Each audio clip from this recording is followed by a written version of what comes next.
I'm in Turkey, where there are huge debates going on about the role of religion in public life.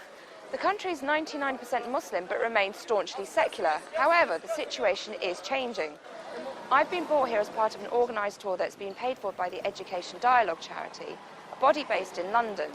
They've brought us here to show us the work of the fastest growing movement in Turkey, the Gulen Movement.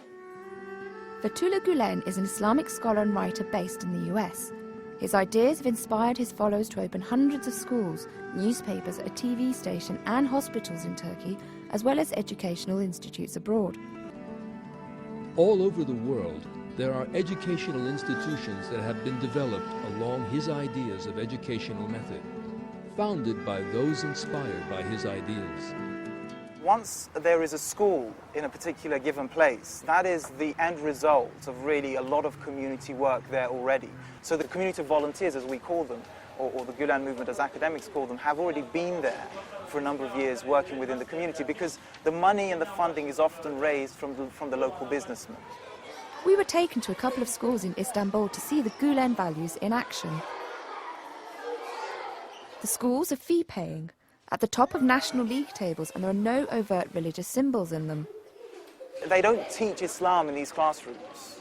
They teach those values that are at the heart of all religions and faiths, and the universal values that we all aspire to through example. So you have these teachers who are very committed, very motivated, who are well educated, but who can also read the Quran and pray 5 times a day. I cannot tell you how influential that is. I write here, which one? Orange. What are the differences between this school and a private school that's not inspired by Gulen's teachings? Milli eğitim diğer okullarla birincisi verilerin güveni. Öğrencilere daha ilgili olmaları, öğretmenlerin bu konuda daha gayretli, azimli olmaları, verilerle ve öğrenciler daha iyi diyalog kurmaları. What's your favorite subject?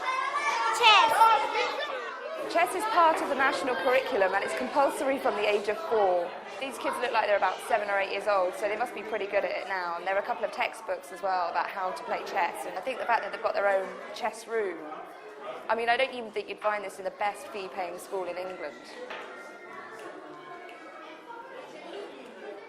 It was a similar story at the Anefen school in Umraniye, where the children sing the national anthem at the start and end of the school week.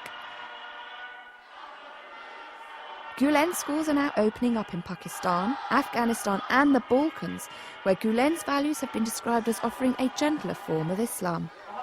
Because they're clever, they expect much more from you, all the parents and students. We cannot ignore parents also. We have to give them our religious values and we pay attention to it, maybe much more from the other schools. The thing about these Gulen schools is that they're fantastically well funded, they're brand new, they've got amazing facilities, and if I were a parent, I wouldn't see anything sinister about sending my child to one of these schools. Academically, they outperform pretty much everybody in the city and possibly the country. So the question is, why is Gulen causing so many people so much concern?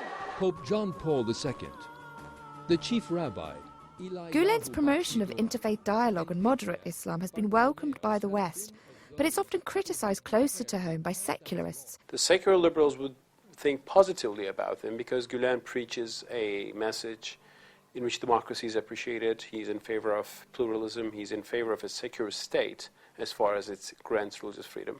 There are other secularists who think any religion on the public square is a threat, a danger, and they are quite alarmed by Gulen and the power of his movement. The Zaman group of newspapers is another Gulen-inspired enterprise, producing the highest circulating newspaper in the country. I wanted to find out where they stood on the separation of church and state. We do believe that religion should have more space in the public space to represent or present itself. The religious symbols, garments, rituals should be able to be expressed within the society. The Gulen movement is keen not to be seen as politically affiliated, though some liken it to the ruling AK party. Both support the choice of expressing one's religion in public life, and they represent an emerging conservative middle class. At home, the movement's future seems guaranteed by its large following in key sectors, and perhaps its growing status abroad will make it the face of modern Islam.